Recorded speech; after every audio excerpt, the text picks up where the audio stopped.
Johnny Holiday. And good evening, everybody, and welcome once again to the Mark Turgeon Radio Show. Happy to have you with us all around the state of Maryland tonight. Our good friends at ESPN 980 in Washington got us cooking on their station tonight, 105.7 The Fan in Baltimore, 960 in Salisbury, and all the other great Maryland affiliates. And for the next hour, we will talk about Maryland basketball. The Terrapins ranked number 6 in the nation, coming off the win over Maryland Eastern Shore the other day by a score of 77-56. The Terrapins now 9-1 on the year, and Maryland Eastern Shore with that loss falls to 1-9. Nima Omidvar is to my right, the Director of Basketball Operations at Maryland. He's one of our guests tonight. And to my far right, a man that probably needs no introduction whatsoever, Maryland's all-time leading scorer, all-American, all-everything, and just a super nice guy, Juan Dixon. And we'll also... Well, I think we can have more than that, can't we? Come on. We're crying out loud.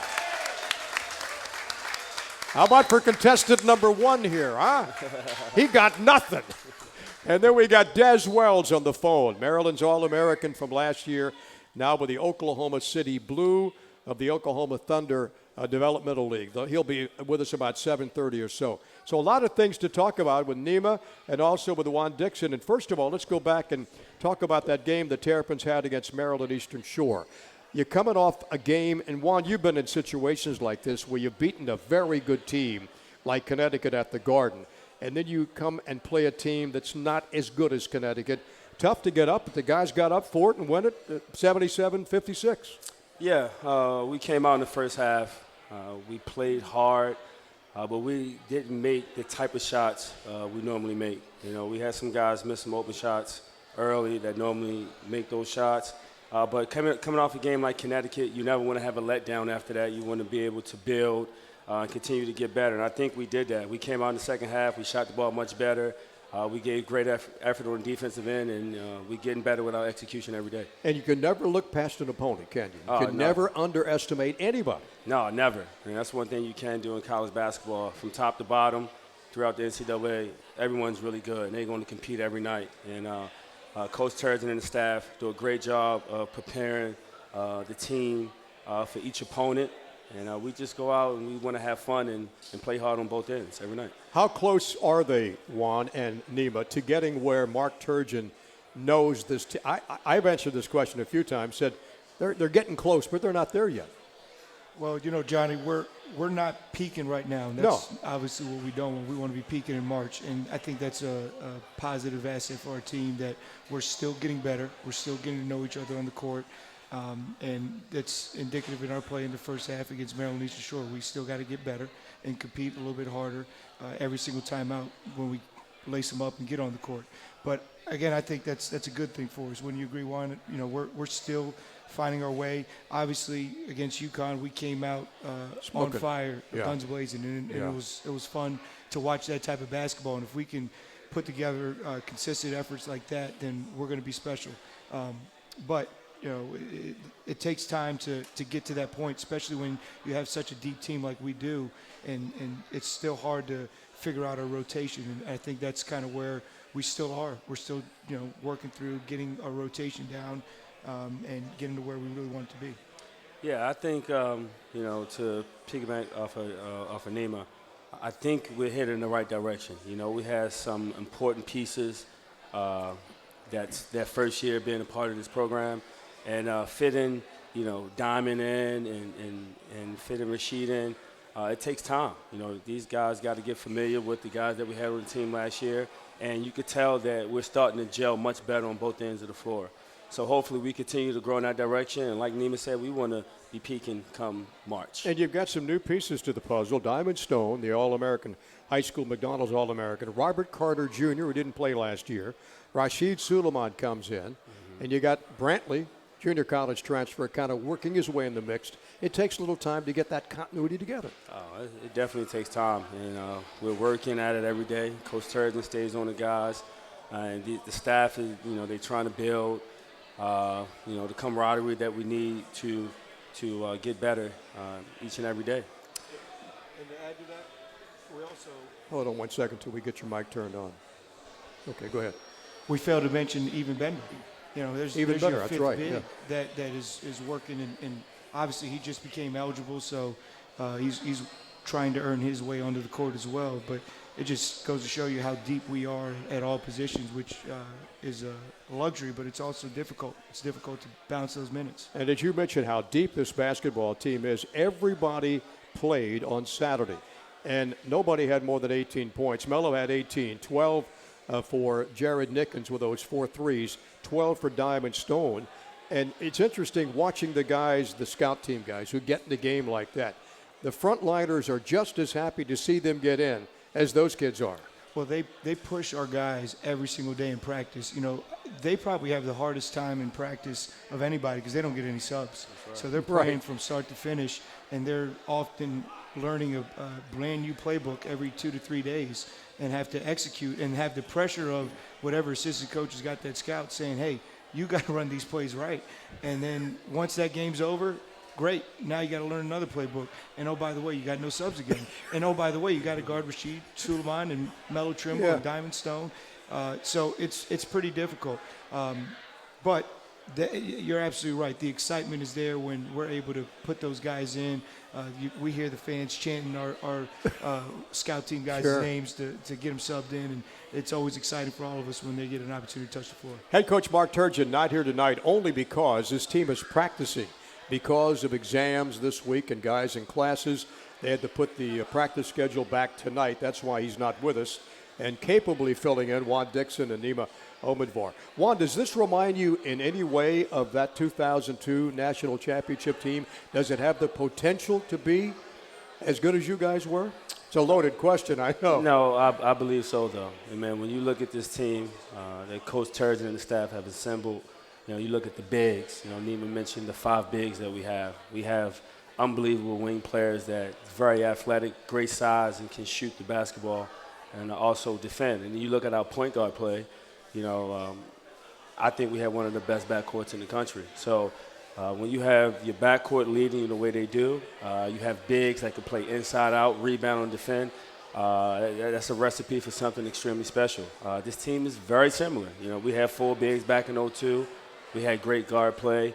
We had some wings that were tough and loved to defend and can make shots. So it's just a matter of the guys, putting it all together every day, competing every day, and just having fun doing it because it's going to be a long season.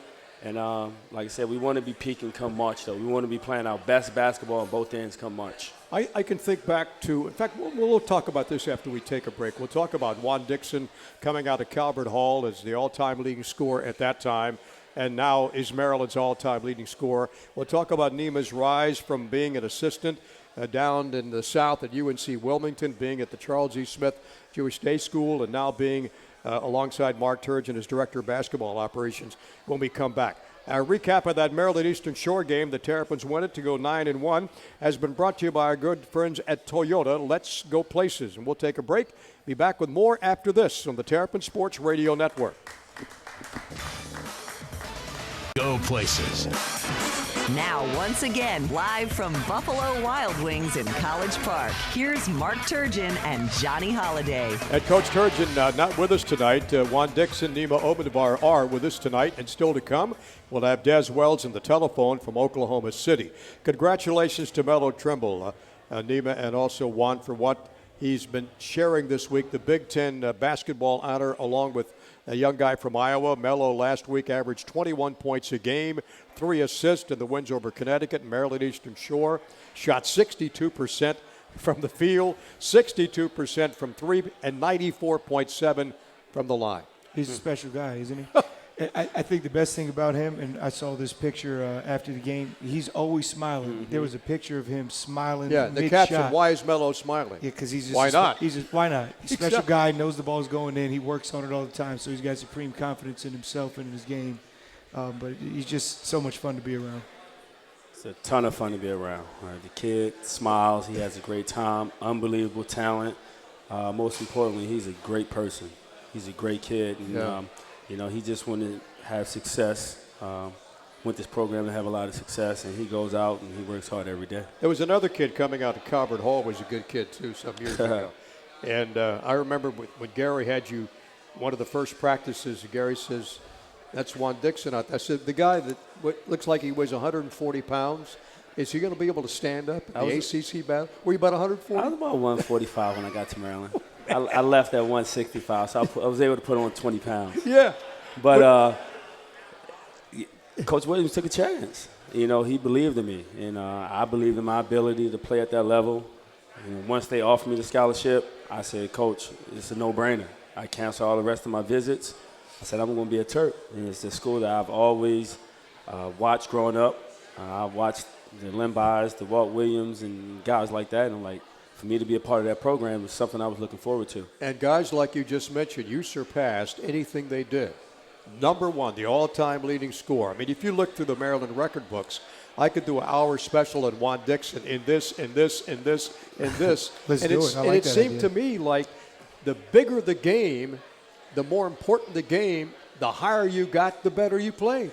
Johnny, you want to hear something? Tell me. When I hear you say stuff like that, it's surreal. I still can't believe it. Like, you know, skinny kid from Baltimore, the no one gave an opportunity. Would you like me to read all these? I can. No, I can you don't have to read. I can read every one. I mean, I'm still in awe when I think about it. You know, yes, there were games where I stepped up and played basketball at an extremely high level, but I also had some great teammates, had great coaches who believed in me. So without them, you know, Juan Dixon won't have numbers like that. Without a point guard like Steve Blake, who almost had 1,000 assists in his career, and you had guys like Chris and Terrence and Mike Martisich and LaRon Cephas and Taj Holden setting screens, Juan Dixon don't have over 2,000 points. But you worked too. Oh, no, don't get me wrong. You dedicated yourself to play. I work extremely hard. And you see them two little boys over there? There you go. I try to instill it in them every day. You know, if anything out of life, you got to work extremely hard. I know there's a lot of games that probably stand out in the fans' minds, but I think of the run we had when we won the national championship and the games that you had and Lonnie Baxter had against. And, you know, to get to where we got to win that thing over Indiana, you had to go through some pretty tough teams. Yeah, we went through Kentucky and Kansas and went on and on and on. Yeah, we went through the top programs. You look at it from top to bottom. When we started off with the great Siena team, and then we went Wisconsin, and then we did Kentucky, Connecticut, and Kansas, and then you beat a storybook franchise in Indiana. So that was an amazing year. You know, no one really gave us great opportunity to have success once we stepped foot on Maryland's campus, but we worked extremely hard as a team. The staff worked extremely hard, and we did something extremely special for the state of Maryland. And the interesting thing was the Terps lost the last game of the ACC tournament. Remember to NC State? Yeah. And then you went ahead and reeled off 6 in a row to win the national championship. You know what, though? But if we say we would have beat NC State, ended up winning an ACC tournament, that would probably been like 15. I think that would been like 15, 20 games we won in a row. Right. That's hard to do, especially when the ultimate goal is to win a national championship. Would I have loved to win an ACC title? Yes. Never really got that opportunity, but I will take the NCAA title. Nima, let's talk a little bit about how you got to Maryland, where you went. I mentioned UNC Wilmington. I meant to say UNC Charlotte when Bobby Lutz was there. And tell us about, you're a Maryland graduate back in 2008, and then coaching had to be in the back of your mind all through Maryland? Yeah, so I was actually at Frederick Community College to start my collegiate career, if you will, and had an opportunity to coach at Jewish Day School, Charles E. Smith Jewish Day School. So that was 11 years ago, and I remember vividly my goal, and I set goals, I'm sure just like our players set goals every single year. My goal then was if I worked hard, maybe 10 years later, I'd be a head varsity coach. So I think I did pretty well in surpassing that. But just like Juan said, you know, I didn't have the ability that Juan had or any of the guys that we coach currently at Maryland. I had the effort and the know-how, but didn't have the God-given ability to put the ball in the basket, dunk it, defend, whatever. So I transferred all my effort and energy in learning the game and learning from great minds. I had the distinguished opportunity to be around great minds. You mentioned Bobby Lutz, but I've worked also with, even locally, Paul DiStefano, Glenn Farello, Keith Stevens. These are people that locally, those names ring bells. And then on a national stage, you know, I got to work for a guy like a Mark Godfrey, when I came back to the area in between UNC Charlotte and NC State, Darrell Brooks, who was a member of the GW staff and the head coach of Bowie State, who's all he's done is won multiple league titles. So I've learned a lot along the way from some great minds, and I'm very lucky to be learning from an unbelievable basketball coach in Mark Turgeon. I've got no doubt in my mind that no matter what the problem is presented to us with our basketball team, Mark Turgeon can solve it. And that's pretty unique for someone like myself who's been in a lot of programs but with a lot of bright minds who kind of really know what they're doing. And I just got to sit back and take notes. Yeah. We're going to sit back after a break. We're going to, all three of us, Juan and Nima and I, will talk to Des Wells and kind of go back over his days at Maryland, what he's doing now. He's playing in the developmental league of the NBA, Oklahoma City Blue. And we'll talk to Des when we come back on the Mark Turgeon Radio Show from Buffalo Wild Wings in College Park in just a minute. Now, once again, live from Buffalo Wild Wings in College Park, here's Mark Turgeon and Johnny Holiday. Hey, one of our special guests tonight is brought to you by Capital One Bank, and that's the official bank of Maryland Athletics. And I say welcome in to the Mark Turgeon Radio Show. And Des, alongside me is Nima Omidvar and Juan Dixon, and it's so nice to have you with us tonight. How you doing? I'm doing great. How you guys doing? Super. What's up, Des? What's up? What's up, brother? How you feeling? Man, I'm doing great, man. Getting healthy? Oh, yeah, man. I had my first practice today, man, so I felt amazing. Good. Hey, Des made his pro debut, and he had 15 points, averaging 15 points, 3 rebounds, 1 assist. He played 26 minutes in 2 games this year with the Oklahoma City Blue. Then you got hurt. You had 19 in your first game against Austin. Kind of flashed back to what you did at Maryland. Didn't miss many shots. Went 8 of 12 for the Oklahoma City Blue. A team that can certainly welcome you back because they need your scoring, don't they? Yeah, well, it's the multiple of things. We aren't really used to playing with each other just yet, but we practice hard every day. We work hard. So I guess we dropped like 3 or 4 guys we had 3 or 4 guys down that were in the main rotation. So, yeah, that kind of hurt us a little bit. But, yeah, I wanted to come out there and do what I can, man. I'm excited to be back on the court. Des, one thing about you that always stuck out to me is your competitive nature. What are you looking forward to the most? I know when you compete, you're not trying to lose. Matter of fact, losing's not even in your vocabulary. But what is it that you're going to try and bring to the Oklahoma City Blue to help this squad and hopefully get a call-up? Just be myself, bring toughness, competitive nature that, I'm not sure many people do match, but, something that at a different level. I always believe when I'm playing that I can always go to another level. I can always play harder.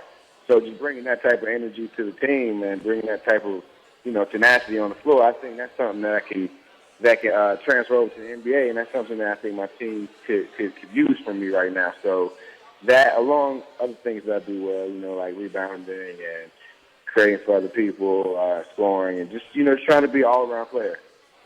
Des, Juan, explain to us the transition from college to the pro level.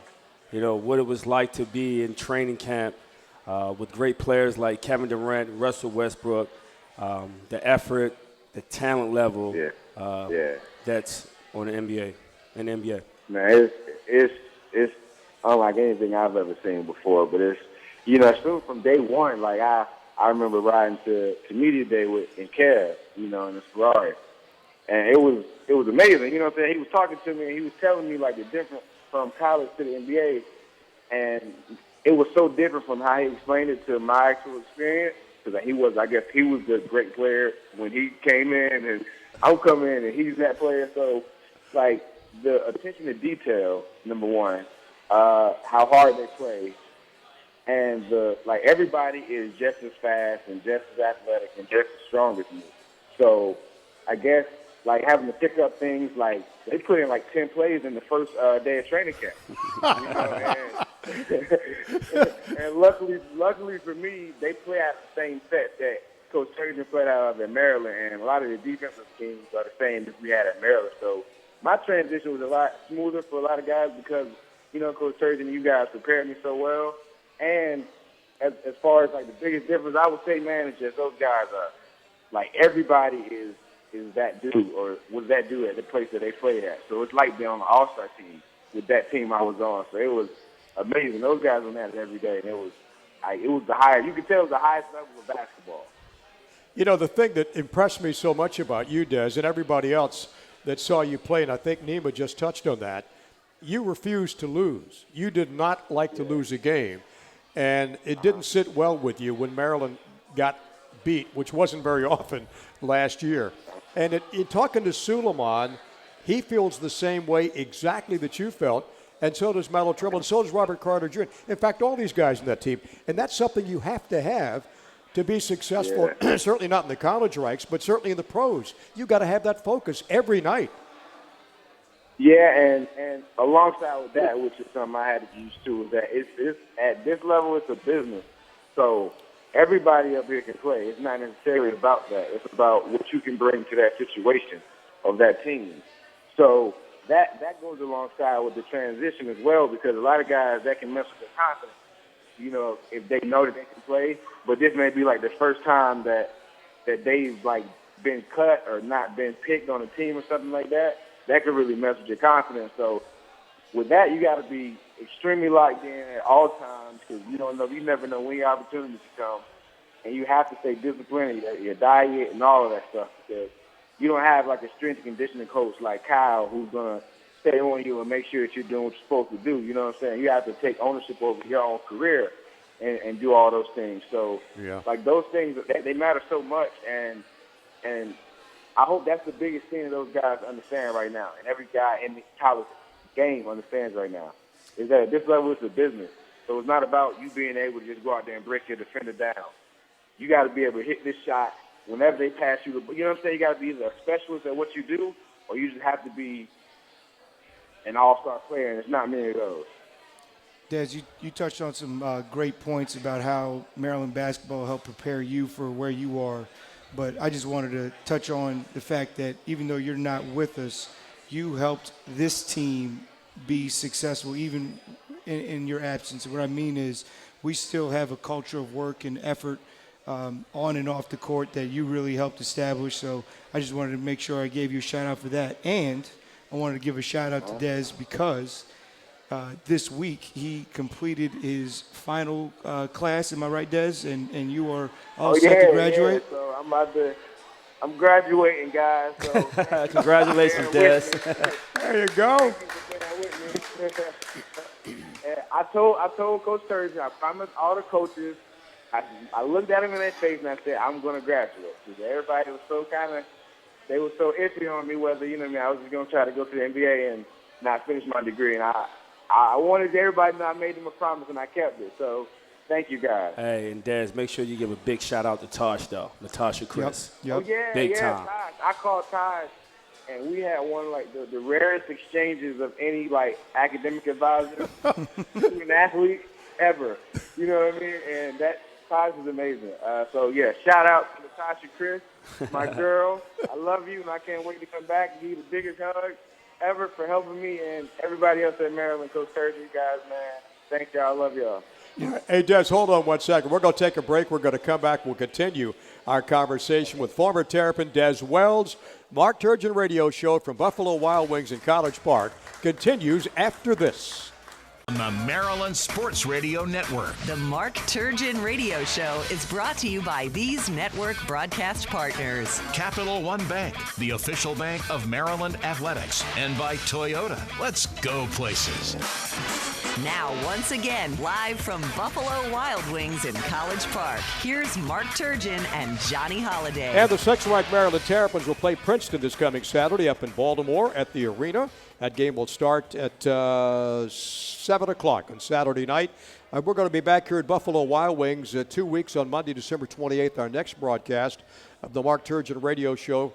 A live broadcast. We hope you'll come by and join us at that time. Des Wells is with us on the phone from Oklahoma City. First team All Big Ten last year, second team All Big Ten a Bleacher Report All Big Ten, honorable mention All-America. I mean, the list goes on and on for what he did for this Maryland basketball team. Averaged 16 points and 6 boards in a couple of games in the Big Ten tournament, and passed a former Naismith Player of the Year in Joe Smith for number 19 all-time behind Juan Dixon in scoring with 1,398 points.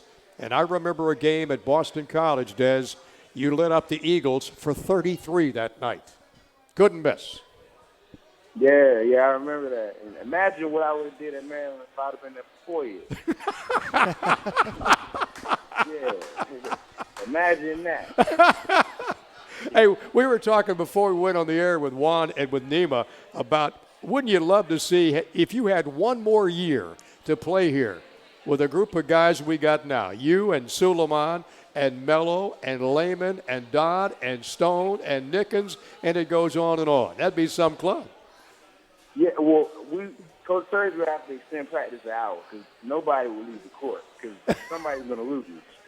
And I know all those guys are competitive, and I'm like, nah, Coach, we're not leaving the court. We're going to play pickup or something. I'm going to win. You know, it would have been that type of practice. It would have been highly competitive. Hey, you got some teammates down there. Tokodo's still playing, isn't he, with you? Yeah, we were not betting on the game, but we had like a friendly deal. If they won, whoever team won, the other guy had to wear the other team's, uniform and stuff, like for a whole day. So, yeah, I had to swallow some pride for you guys, man. Sorry, Des. Yeah, when do you play again? You're going to start to play on Friday night, maybe?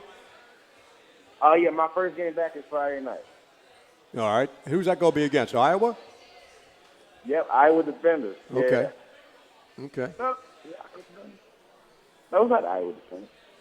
Des, coming back from your injury, what is one of the main things you're going to focus on once you step on the court Friday night? Just let the game come to me. I'm not going to go out there trying to, pick up where I left off or do any of that stuff. I just got to stay the course and, mentally stay evenly killed. Just don't try to force anything. Take what the defense gives me. And defensively, I'm just trying to just force my man to take the toughest shots ever and do what I can to help my teammates. I'm not trying to do anything special. I'm just trying to keep it simple and, get myself back into a rhythm and continue to work and continue to put in the extra work and do all the things necessary, for me to, get where I want to go. So, man, I just want to help my team, really. That's really it. Des, let me ask you this. What is your coaching staff really preaching to you and asking of you for your team to be successful? Well, right off the bat, they kind of knew I was a leader just because how I kind of approached the game and how it was in practice. I was kind of directing guys where they should be and stuff like that. So they knew that about me. So they weren't hesitant to tell me that you're that guy. So be the leader and be the person that just keeps everybody's energy up and keeps people going during the games and keeping guys engaged no matter what's going on, if they're not getting the minutes that they want and things like that. But just to be a player that I was in college, but they want to see growth, with my defensive side of the ball and me offensively, with what I do and pulling up and getting to the basket and creating for guys. So they want me to go out there and just have fun and be myself. They don't want me to try to do anything to try to impress anybody. They just want me to be myself genuinely throughout the game and just let the game come to me. So they give me the freedom to do exactly what I feel would help me get to where I want to go. You have a chance to watch the Terrapins on television down there at all? Yeah, I don't have Big Ten Network. I'm working on getting that, but I've seen all the ESPN games. I saw the UConn game. I saw the Rhode Island game. I saw Georgetown, and I caught the second half of Carolina. Yeah. So nothing goes on that I don't know about. Basically what I'm saying. I know y'all got that group chat going on, that team group chat. The infamous group chat. The infamous group chat. Yeah, no matter what, I got to stay close to my guys. So I just keep up with you guys. I talk to Coach Juan almost daily, and I keep in touch with Turgeon, Juan, all those guys. So I'm never too far away. You never feel like I'm far away, ever. Well, you know, this team has not lost a game at home. You guys last year were 18-1 at home, 28 wins overall, a single-season record for most wins in Maryland basketball history. And there had to be a reason for that because the continuity was there, the selfishness was there, the sacrificing, the working hard, all the things that got you where you are today is evident on this team as well. And Johnny Holiday, most important, Dad's leadership. Hey, suck it up to me, Daz. He's sucking up to me here. His leadership was crucial. I tell you one thing about Dez. Every time, I don't think Dez ever turned down an interview. I mean, he was always cordial to everybody.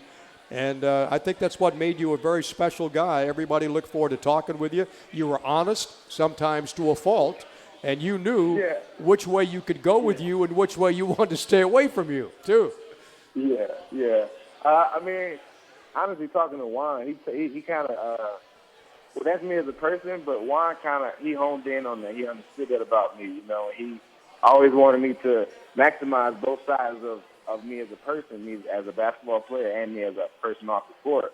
So he was teaching me how to be a professional when I was a junior in college, you know, and we always had talks about, you know, about where I want to go and, you know, just seeing things and just about the game and just our life, you know, and I think he helped me a lot personally, you know, as more than just a coach, you know, and that's something that, man, Juan taught me a lot, and I appreciate you for a lot of that. I appreciate you. I appreciate you, bro. Thank you. Well, Des, look, we're going to let you go. We can't thank you enough for spending the time with us. We know that, you know, you got practice down there. You're working hard to get back. We wish you nothing but the best. And one of these days, I hope you're going to come back to College Park and, you know, take in a game after you guys finish your playoffs and you win the whole thing down there. We miss seeing you, believe me. All right. I see you guys, man. All right, Des. All right, Des. Miss you, Thank man. you, buddy. Des Wells, boy, does he deserve everything he's gotten this. Now with the Oklahoma City Thunder in the Thunder NBA Developmental League. He'll come back after playing only 2 games, then he got hurt again. And those 2 games, he averaged 15 points a game. He had 19 in his debut against Austin. They'll play Iowa this coming Friday night. We'll have more from the Mark Turgeon Radio Show. Johnny Holiday, Nima Omidvar, and Juan Dixon with you on the Terrapin Sports Radio Network. Back to the Mark Turgeon Radio Show on the Maryland Sports Radio Network. The Mark Turgeon Radio Show is brought to you by these network broadcast partners. Capital One Bank, the official bank of Maryland Athletics, and by Toyota. Let's go places. Now, once again, live from Buffalo Wild Wings in College Park, here's Mark Turgeon and Johnny Holiday. And the Miller Coors Cold Hard Fact Series history brought to you by Coors Brewing Company. 21 means 21. Coming up Saturday night, it's Maryland against Princeton. The Terrapins lead the all-time series 5-3. And we hope you join us on Saturday night from the arena in Baltimore. Nima and Juan Dixon, thank you guys very much for coming by. We will do it again hopefully soon down the road. Thank you both very much for being with us. Now you can eat your food. Thank you, Johnny Holiday. You bet. I had a great time. We had a great time having you with us, too. For Tom Marquito, our engineer up in Baltimore, Tish Wright, I'm Johnny Holiday. See you Saturday night from Baltimore. Good night. It's brought to you by these network broadcast partners. Capital One Bank, the official bank of Maryland Athletics, and by Toyota. Let's go places.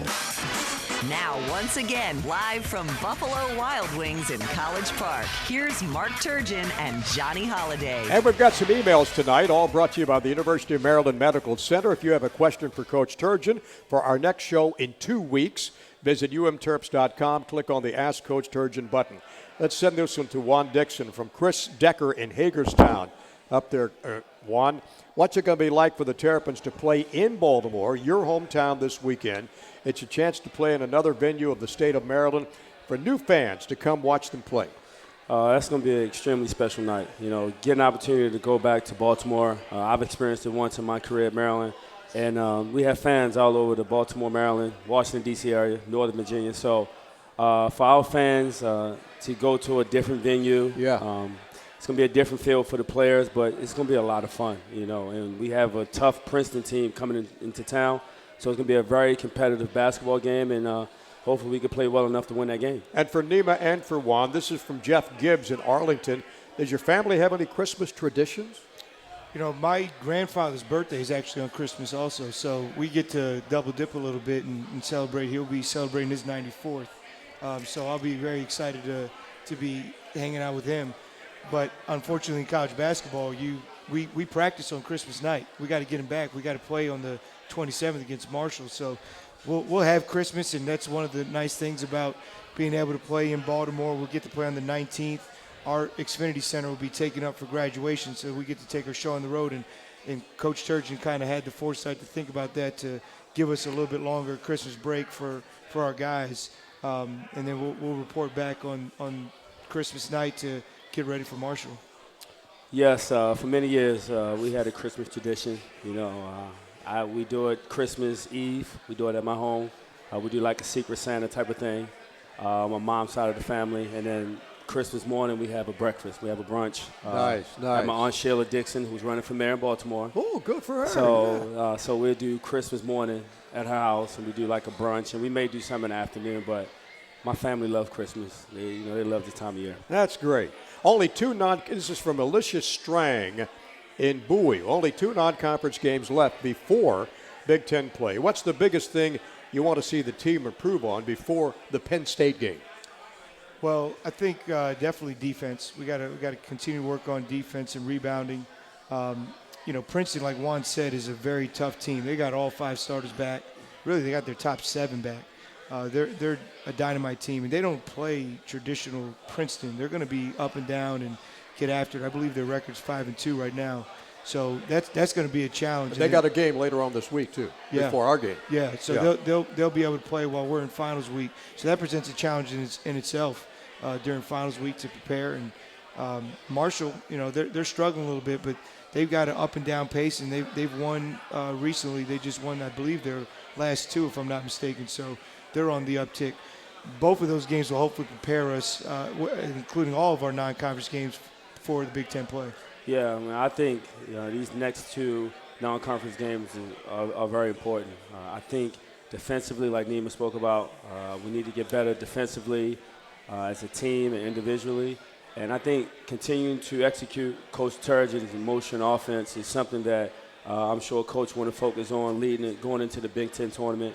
And just guys just playing hard, competing every day, every game. So these next 2 games are huge for us, and we need to go out and play Maryland-type basketball. We're going to take a break, come back with more of the Mark Turgeon Radio Show from Buffalo Wild Wings after these messages on the Terrapin Sports Radio Network.